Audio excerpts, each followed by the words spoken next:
Cara, aí você pegou, assim, talvez uma das maiores rabudas da história do futebol brasileiro, que foi assumir o Grêmio pós-Renato Gaúcho. Não sabe o que é rabuda, é enrascada. Enrascada, essa. Que foi pegar o Grêmio pós-Renato Gaúcho, né, cara? Final de festa. Foi uma, assim, tudo, assim, o negócio é que ficaram tantos anos falando que quando o Renato saísse a dar merda, que acabou que deu, né? Porque foi... O que você encontrou lá quando você chegou no Grêmio, cara? Porque, assim, quando te chamaram, você sabia que você pode Renato Gaúcho e tal, tudo aquilo ali. Como que foi? Que é louco, né? Porque cara, acho que mais ou menos quase um ano antes, eu dei uma entrevista pra uma rádio em Porto Alegre e o cara me perguntou, Thiago, pô, conhecendo a tribo, porque eu sou natural do Rio Grande do Sul, conhecendo aqui, pô, o que você acha que vai acontecer quando o Renato sair? Que tipo de... Cara, eu ainda falei, o treinador que for assumir vai ter que ter muito apoio, entender que o Renato é insubstituível e barará. E não é que caiu no meu colo, né? Pra ir pro Grêmio, cara. Mas assim, ó, uma coisa que tem que se pontuar. Parece que o Grêmio desandou depois que o Renato foi embora. Uhum. Mas o Grêmio já vinha mal fazia um ano, velho. Vinha mal já fazia um semestre e meio, no mínimo. Sabe? Por quê? Tinha caído fora da pré-Libertadores. Uhum. O Renato tinha acabado de renovar o seu contrato. E o Renato foi demitido por causa do resultado. Caiu fora da pré-Libertadores pro Independiente del Valle. Fez uma Copa do Brasil, né? Chegou na final com o Palmeiras, mas foi atropelado pelo Palmeiras. Já tinha tomado uma ruim na Libertadores no ano seguinte com o Flamengo, do ano anterior, né? Então já vinha num momento difícil de final de festa. E é natural que um clube que teve um momento tão vitorioso como foi o Grêmio chegue num momento de transição de jogadores, cara. Então a saída do Renato, ela coincide com o fim do ciclo de muitos jogadores. Sabe, jogadores que foram campeões naquele modelo de jogo e naquele período já não conseguiam mais jogar, não tinham mais espaço para isso. Agora, ao mesmo tempo, o Renato trazia uma tranquilidade para a política interna do clube. Sim. Por quê? Porque ele virou uma estátua. De maneira prática, ele tem uma estátua lá. E ele afastou do Grêmio, afastou do clube todos os dirigentes políticos possíveis. Então a relação do Renato era direto com o presidente do clube, realmente. Ele mandava no futebol do clube. Com a habilidade que ele tem, com a capacidade que ele tem, ele fez grandíssimas coisas a favor do Grêmio. A saída dele do clube faz com que 5 anos de dirigentes que estavam afastados com uma gana maluca de voltar para ter influência no futebol se reaproximassem. Né? Eu sou contratado pelo presidente, pelo Carlos Amodeu, pelo Marcos Hermann, que são o presidente, o executivo na época e o diretor de futebol. Depois veio ainda o Diego Serri, né, para complementar isso. E a gente começou a receber uma pressão externa muito forte internamente. Porque o clube já não tinha a blindagem que se tinha com o Renato. Eu não sou do tamanho do Renato. O Renato é muito maior. Ainda mais se pensando em Grêmio. Ninguém que for ao Grêmio vai conseguir ser maior que o Renato. Sabe? Então ele blindava e afastava muitas pessoas. Esse é o primeiro passo. Segundo passo, o Grêmio tinha um elenco desequilibrado em termos de jogadores. Se fala que tinha um bom elenco, tinha. Mas tinham jogadores ali que já estavam no final do ciclo e que não conseguiam mais botar o pé na arena, que a torcida queria matar os caras. Sabe? Então ninguém mais servia. E aí a questão da expectativa e comunicação. Antes da minha chegada, a direção do clube vendeu uma ideia pública de que o Grêmio seria campeão brasileiro. Ia parar de focar nas competições de mata-mata para ser campeão brasileiro. Porque, só um parênteses, o Renato tinha ideia... Priorizava as competições de mata-mata.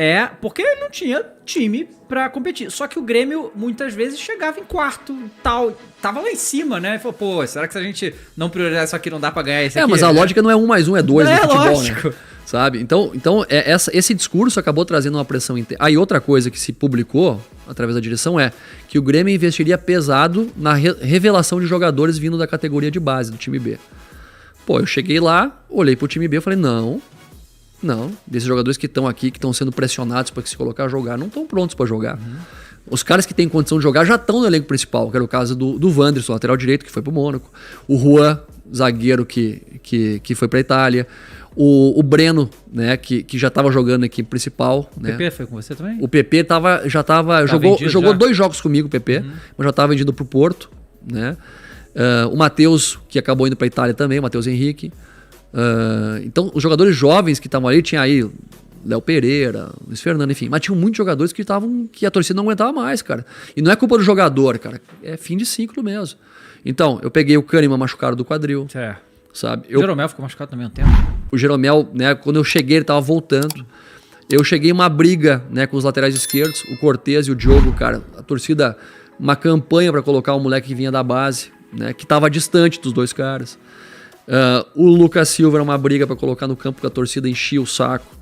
O Thiago Santos teve campanha para não contratação do Thiago Santos, depois a torcida se arrependeu, aquela coisa toda no início, né? Tinha uma campanha pró-Jean-Pierre, que o Jean-Pierre ninguém encontrava posição no Jean-Pierre, e aquele caso que eu falei para vocês, que é do Ganso, que é do próprio Luan, são caras que são lentos, são muito técnicos, só que não tem como jogar com o Jean-Pierre e Diego Souza junto, você perde 2 jogadores dentro do campo, né, no que diz respeito à parte competitiva, fase defensiva, sabe? Então, um somatório de jogadores ali que não tinha mais espaço. Eu peguei o Pinares, o chileno, que passou no departamento médico, não conseguiu jogar comigo.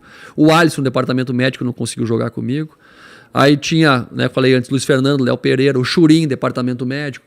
Então eu peguei um momento de transição muito difícil. E aí aquela questão que é maluca no futebol. Os primeiros 30 dias nossos lá, velho, nós ganhamos. Pois é, o Sul-Americano ganharam um atrás do outro. Atropelamos o Sul-Americano e Campeonato Gaúcho. Só que o nível é mais baixo. Né? O nível é mais baixo. E eu batendo na tecla, eu falei, tem que contratar, tem que trazer jogadores. E eu pedi pros caras um goleiro, o Breno, puta potencial, mas eu precisava de um goleiro experiente para jogar no Grêmio.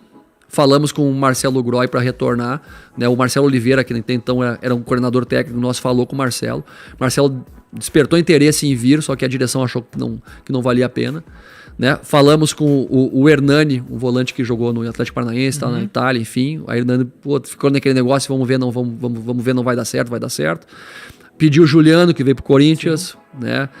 Tá atrás de mais 2 atacantes, então precisava reforçar o elenco naquele momento. E a gente ganha, e a vitória acabou trazendo o quê? O sentimento de que vamos esperar. Vamos esperar a janela de agosto. A gente teve uma crise de Covid lá, velho, absurda. Nunca vi igual, passamos aí de 20 casos de Covid.